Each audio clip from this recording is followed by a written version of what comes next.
I will briefly share my screen in just a second. I realise I didn't quite have that queued up ready. Let me try that a second time. Apologies.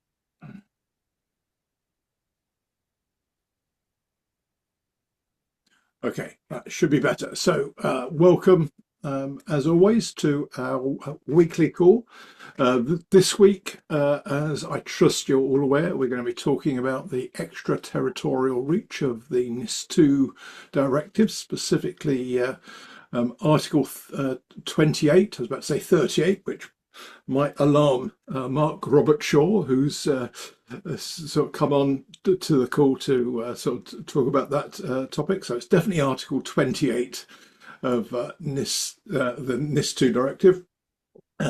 Mark, who's been on the call before, you may recall, is the Chief Operating Officer of Oxford Information Labs, and also is extremely heavily involved in the global signal exchange. But this week, as I say, he's going to talk to us about the reach of the NIS2 directive, Article 28, which you may recall from previous calls is one of the articles that's particularly applicable to the DNS ecosystem.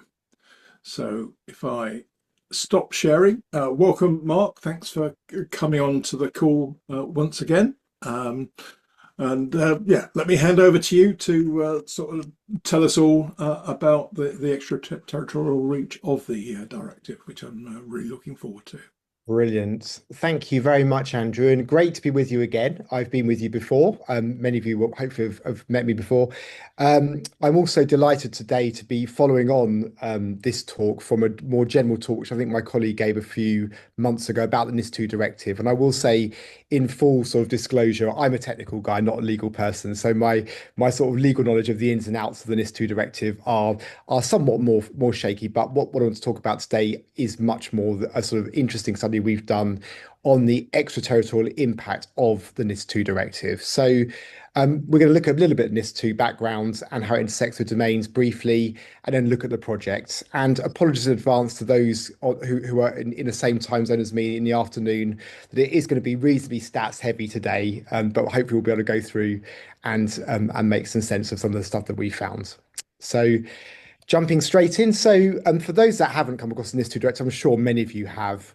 It's something that was adopted sort of in late 2022, and it's a European directive, which is very far reaching, lots of different aspects. But the Article 28 is the one that really affects us as those operating in the domain name space, in as much as it puts obligations on particularly entities operating in the EU and with customers in the EU, and strengthens their requirements to collect and maintain accurate data, to be willing to disclose this to legitimate access seekers, as well as more verification process. So it basically tightens up a lot of the sort of the issues we've seen, I suppose, in this space over time. Very much like GDPR, we find this with the EU, and they're very clever at creating laws which effectively end up affecting the whole world. And this is really the basis for the study which we're looking at today, which is that we do believe there is an extraterritorial effect implicit in NIS2, and particularly in where it affects domain name registrations. So we're going to look a little bit at how that extraterritorial effect and the sort of stats around that today as a focus, and to see how I guess the whole world will be affected by the NIS2 directive as it starts to be transposed into law. And many of you will be aware of the challenges in getting it into effect. I mean, some countries were very quick off the bat in applying the NIS2 directive, sometimes very badly, have to sort of taken a few steps back. Some people are now starting to see that roll out. But another thing that we've been operating as a entity is tracking a NIS2 process. So anybody's interested in a tracker, I can supply details for how that process has been progressing as well. But for the purpose of today, we'll move on to the actual project of interest, which is looking at this extraterritorial reach and measuring that. So first of all, it's worthwhile mentioning who we think are affected and who it impacts particularly. And that's really we believe registries and registrars primarily, of course, but also we think resellers are also affected by this. And so whilst as many of you will know, getting accurate data on resellers and where they are and who they are is one of the more challenging problems of the industry, lack of regulation there. But actually, we wanted to have a go at trying to find out some information about and some impact there as well. There are two extraterritorial interests, I suppose. The primary one that is most obvious is for entities that are based outside the EU, but who have customers in the EU. So they're going to be people that are operating within the EU, but are actually based outside of the EU as entities. So much like GDPR, we very quickly found there was that kind of global impact coming in. But also, we're a bit interested in the other way round. And the reason I say that is because whilst you might be in the EU, and actually your focus will be your customers in the EU, the chances are that you will make changes to your systems once and probably apply them across the board. So there will likely be some implicit impacts on customers you might have outside the EU because you are operating in the EU and therefore having that mindset. So we think it's worthwhile looking at both sides of that coin, both extra, because we think that the end customer in inverted commas would be affected by changes made by entities in that sense as well.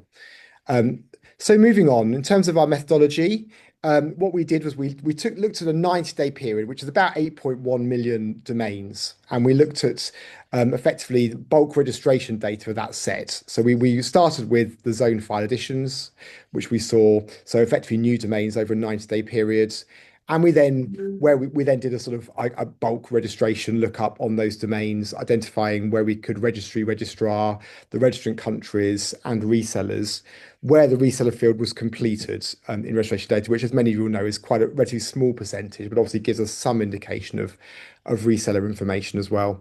In terms of working out where the countries of registries are, that's much more straightforward. We have IANA root zone data for that, and we use a sponsoring organisation as a kind of the country of registry for a given registry. And registrars, again, there's an ICANN list of registrars, which is generally available for identifying the country of registrar. So in order to work out where these entities are located, there's a much more straightforward and deterministic way of doing that. So in terms of some caveats for this, obviously we mentioned that, registrant country data, as many on the call will know, is often unreliable to obtain. It's getting better with RDAP, but it's not perfect yet. So we find sometimes that we were unable to get the WHOIS data practically, so that there's gaps in the data for that reason. Reseller data is only available when it's supplied by registrars in terms of filling in that sort of reseller fields, and so only represents a subset of registrations, approximately 500,000, which is still a reasonable set, but to work with. And we actually undertook some desk research to understand the primary operating locations for those resellers, taking a top 100 of those to give us some sense of statistical analysis around resellers, which we think is equally important. And one other note and caveat is that we did not for this study remove privacy or proxy registrations. So what that means in reality is we're likely actually undercounting EU registrations rather than overcounting, because many of the proxy providers are obviously often based outside the EU, but to give that as a caveat up front in terms of our methodology. So moving on to the actual impact. So before we get into the details of the extraterritorial reach, it's worth being aware of the bigger picture, the domain landscape. So in terms of registrant location, as a broad brushstrokes idea, you can see this kind of breakdown here with the majority of domains that we can spot obviously being based outside the EU region, quite a small percentage actually in EU, when looking at the whole universe. Obviously, as mentioned, there's a whole bunch that we can't reliably get the data on, but we think probably the stats of the remaining set is reasonably representative of that particular picture. In terms of registrar location, again, as you'd expect, just thinking, I guess the majority of registrars are located outside the EU, with a slice, as you can see, within the EU there. Registries, similar picture, actually slightly less registries in the EU than outside the EU. And resellers, based on the sample we had here, you can see again a fair number of them, a smallish number in the EU, but the majority that we were able to look at were outside the EU. And again, just a caveat, this is based on a sample of 8.1 million registrations and 500,000 reseller registrations we were able to obtain there. So now starting to look at the extraterritorial impact that we've been talking about. So first of all, looking at this idea of registries that are based outside of the EU. Now, in terms of the overall picture, there are 3% of total registrations. Looking at the overall picture inside the EU, but actually 58% of those registrations are served by registries outside the EU. So what we're saying there is that the vast majority, well, over half of the registrations that we see in the EU are actually served by parties outside of the EU from a registry perspective. So that's a significant impact, and so we're expecting those registries to have to start to think about that. Likewise, in the registrar picture, it's slightly better from the EU perspective for registrars. What we found was actually 48%. Only 48%, so slightly less than half, but still a good chunk of registrations were served by registrars who are located outside the EU. Again, it's a small number of global registrations, but the percentage is still significant. So once again, we're talking about registrars in the US and other parts of the world having to think about the fact that they're now serving customers in the EU space.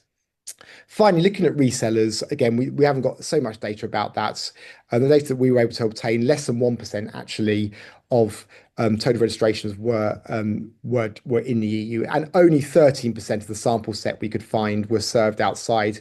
And that kind of makes anecdotal sense because most of the time resellers are focused on their local markets in the whole. So we wouldn't expect a huge number of resellers in that way to be operating outside the region, but there's still a 13% impact there.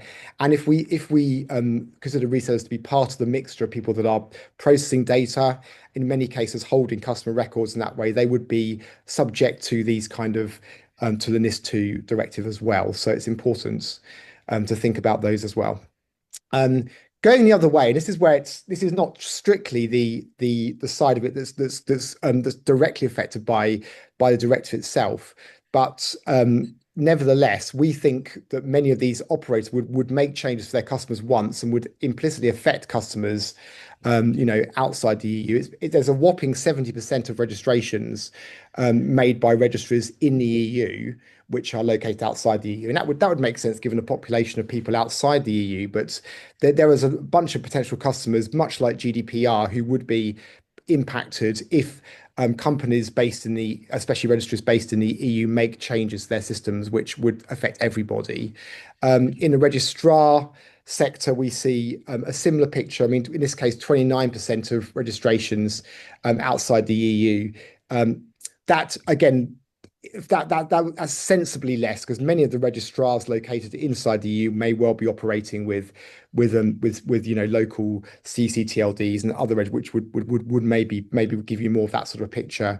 But again, there's a large number of unknowns here, so we don't quite know the full picture there as well. And finally, the reseller market. Interestingly here, for entities which are based inside the EU, there was a reasonable chunk of registrations we could find going back out again. So there's an impact that way as well. So effectively, what we're seeing in terms of that extraterritorial impact, the main conclusions we have here is that obviously reach into the EU appears less significant for entities based outside the EU due to the high volumes of non-EU registrations. But actually, when you look at, as we've looked at the figures there in some detail, when you look at the percentage of EU registrants served by non-EU entities, it is significant, with more than 50% of registries, for example, around the same figure for registrars being registered through entities that are outside the region, therefore would have to make the changes to their process, changes to their policies to be able to serve the customers they have within the EU. And likewise, the other way around as well, obviously EU entities serving non-EU registrants, there's a large base there, which is particularly high for registries, but also significant for registrars and resellers. So on that basis that we believe most companies like not to operate lots of different rules, we expect there to be an impact that way as well. And actually there'll be a lot of change required, we think, for entities in the EU, obviously as well, for that very reason. Obviously, in terms of this study, we think, we could improve our methodology in a number of different ways. We think, considering a larger data set might give more of a sort of sense of the bigger picture. Always that's the case with these kind of studies. We've acknowledged already up front that privacy proxy registrations can cloud the picture somewhat, can often, we think probably in many ways, we've mentioned probably lead us to undercount many of the registrations that are actually in the EU who are using proxies outside of the EU. And of course, better understanding of the reseller market would also, we think, would help us to understand more about the impact of that. And we do think that the resellers, it's a big discussion in ICANN all the time. We know that about how much we should be understanding resellers, but also doing more to sort of make them part of the mix and having a better understanding of resellers and how and the impact on them, I think would serve to improve the study as well. But yes, thank you very much. That's my presentation. Be very happy to take any questions or any thoughts, or if I've gone too fast as well, we're happy to revisit some of the numbers if people have any questions or want to throw in any discussion. Thank you very much. Fantastic. Thank you, Mark. Well, let's see. Does anyone have any burning questions that you want to, or any points of clarification for that matter, that you want to jump in on? Anything that sort of stands out as perhaps unclear, or indeed any other comments? Question from Alexi in the chat. What are vanity name servers in this context, Mark? That's a really good question. Actually, one of the things that we'd like to do to improve our understanding of resellers is using what we call vanity name servers as a proxy for understanding who organizations are.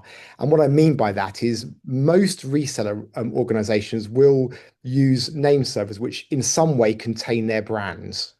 And that's where the use of vanity comes in here. So if you are, for example, I don't know, cheapdomains.com, you will probably have your name servers as ns1.cheapdomains.com, ns2.cheapdomains, and that's a way of marketing your services. It's a very common trick they will use. So actually, we think by doing some analysis, and we've done some already ourselves, we'd do a bit more on this, actually pulling out the unique sets of name servers where we perhaps see over a certain threshold of domain names under management with those name servers gives us a good proxy to who the resellers might be.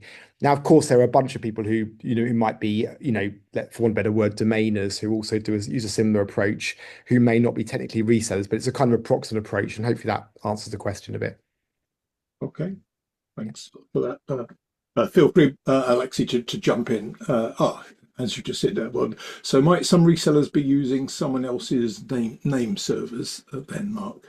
Absolutely. And, I mean, and it's a very much a sort of approximation approach. I mean, most of the world, lots of the world now uses Cloudflare, for example. So you would find a number of resellers just, reselling Cloudflare services.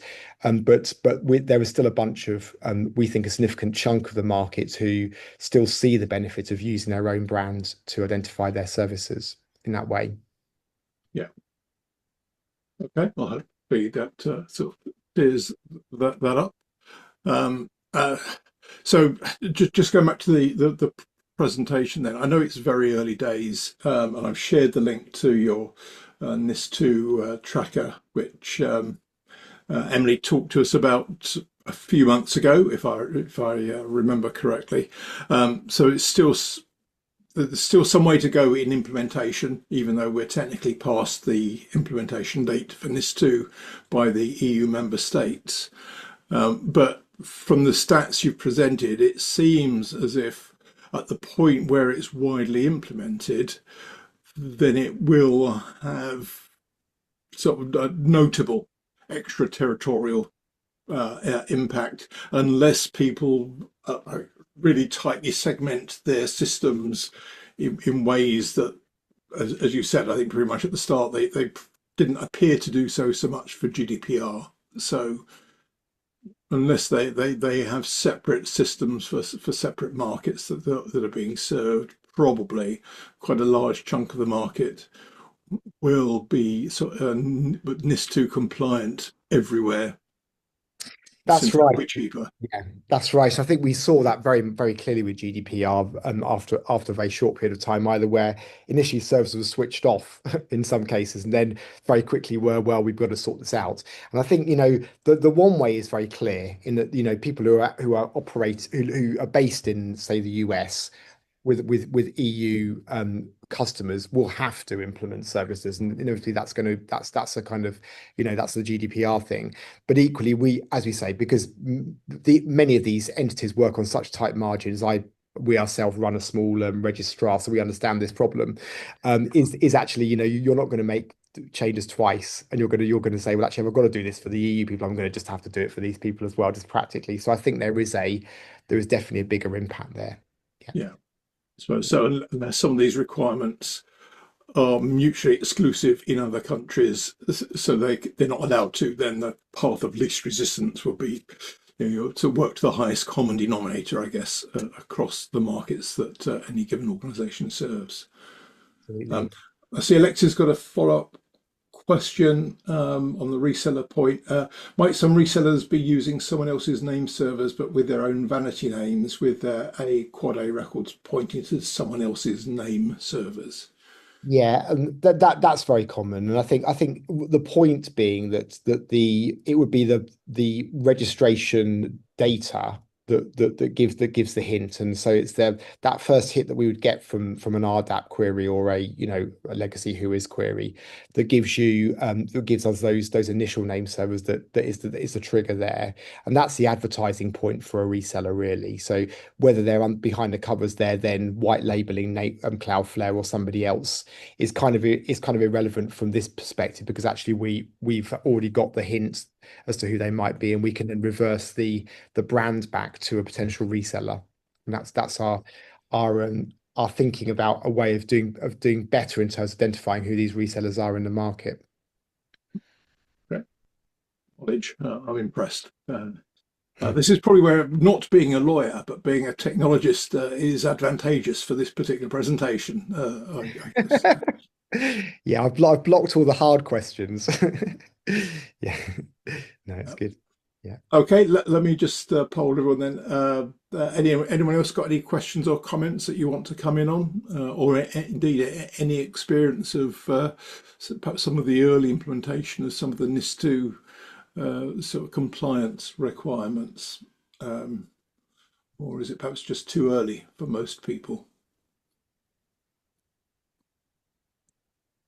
Seeing any typing? I don't see any hands raised. So, okay. Um, oh, right. No, I don't know if you have specific knowledge of Finland, but question from Alexei. They've seen that Finland's implementation is disputed. Do you have any views on that, Mark? And if so, what the next steps might be in that process? Yeah, I'm afraid I don't know the precise details around Finland's state at the moment, but I'm very happy to go away and come back with a reply to that one. So I'll take notes of that question and get back. Yeah, fair enough. I suppose that would fall more to the lawyer sort of side of the camp rather than the technologist, presumably.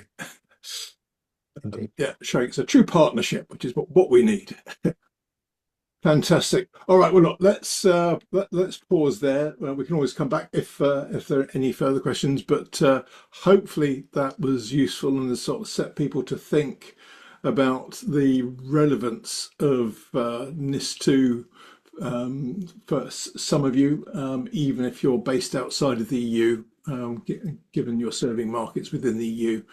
Or vice versa, as Mark rightly highlighted, for people serving markets outside of the EU, but from an EU base where it's just easiest to implement everywhere, unless there's something legally that says that you can't. So brilliant. Thank you, Mark. As always, really clear presentation. Yeah, I guess we're all fascinated to see how this rolls out over the coming months as more countries actually put the Act into force in their local legislation. So thank you. Right, let me then flip on back to my slides. which weirdly have just disappeared off my screen, just at exactly the wrong moment. Always a joy. They're definitely there.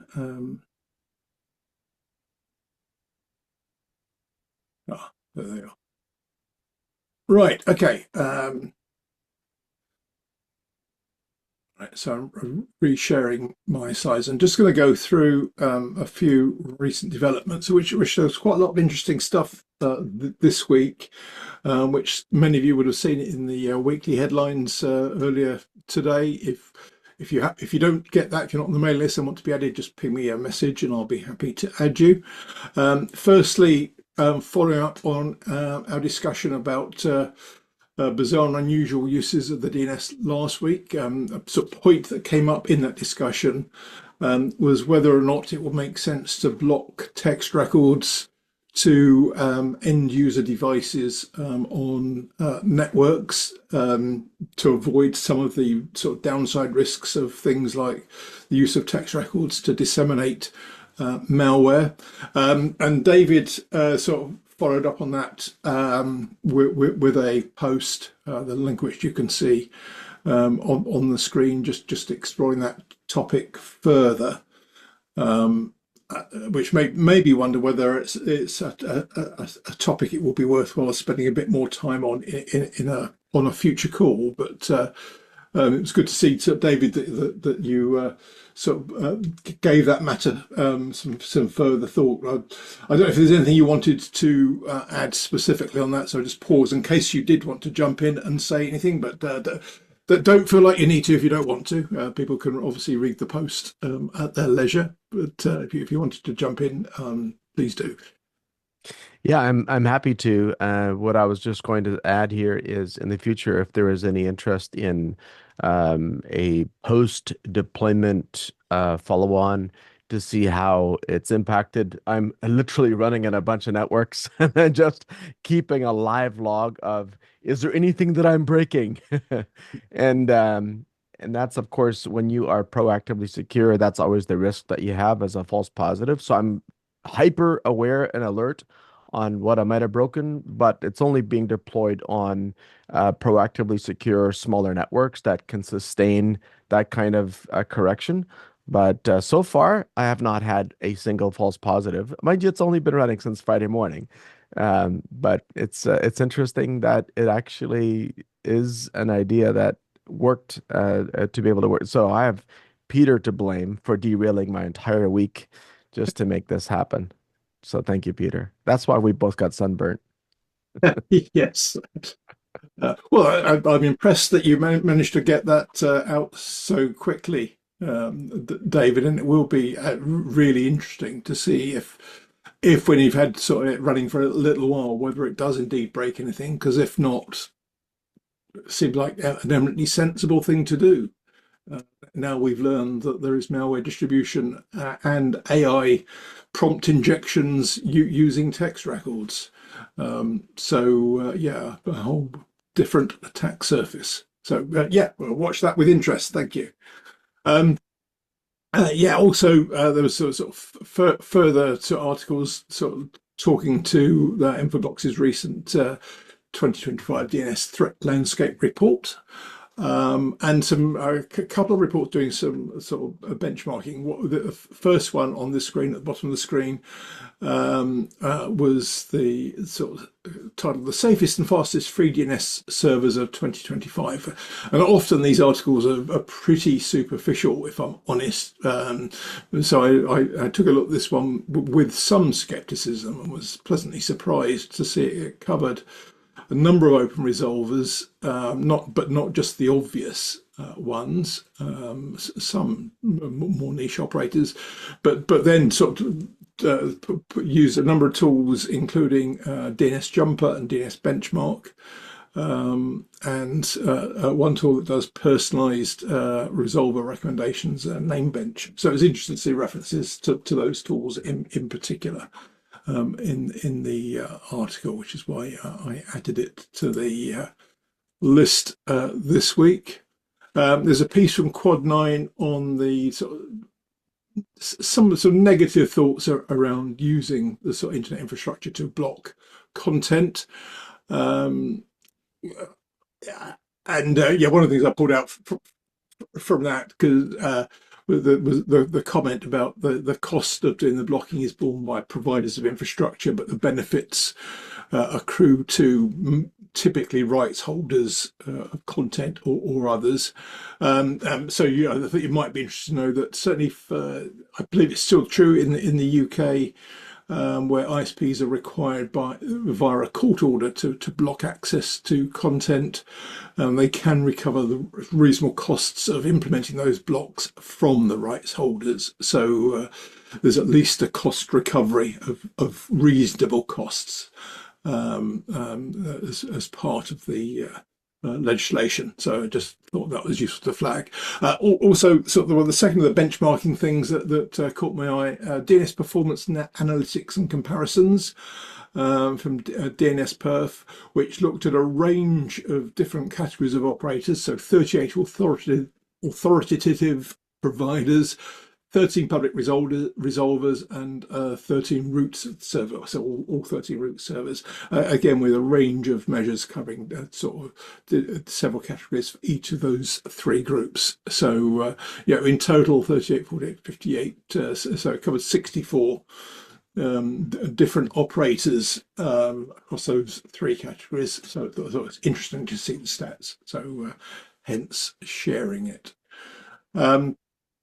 And then probably a couple of other ones. Yeah, DNS Filter did a piece on, are we leaning too heavily on the HTTPS padlock, and perhaps over interpreting the level of protection that gives us. I think it made some fair points, and obviously, given the business model of DNS Filter, it took the opportunity to underline the benefits of protective DNS to augment the HTTPS protections, and also obviously things like DNSSEC as well in that context. So yeah, some good stuff there. The other one I mentioned, next one down, NextDNS announced some DNS level bypass mechanisms to allow you to bypass age verification systems and do that fully automatically with a DNS level geographic spoofing to bypass age verification checks. The rationale for that is so that you don't have to provide your government ID documents to random sites. I think perhaps overlooking the fact that a lot of the age verification methods do not require you to hand over any government ID documents to anyone. Actually, they use other methods. And also, as some of the coverage suggested, if you overtly offer mechanisms to bypass legislation, there could be some legislative action against you or regulatory action against you. So and I don't think they fully considered the downside of making those bypass mechanisms readily available, in terms of if it makes it easier for children to access adult content, or indeed predators to access sites intended purely for children. There are some obvious downsides to that. So anyway, just it's quite amusing, Andrew, that the only thing that's harder and less reliable than trying to work out what age your site's visitors are is trying to work out where they're from. Yes. So you have both of those with this particular system. So you got the bullseye Yes. in that respect. Yes, indeed. Right, and final one I mentioned just at the very bottom of the screen, that Windows 10 support ends in 2 months. So there's no DNS angle to that, but I just thought you would want to know it. Just on the off chance you have some legacy kit still running Windows 10, it will go out of support imminently.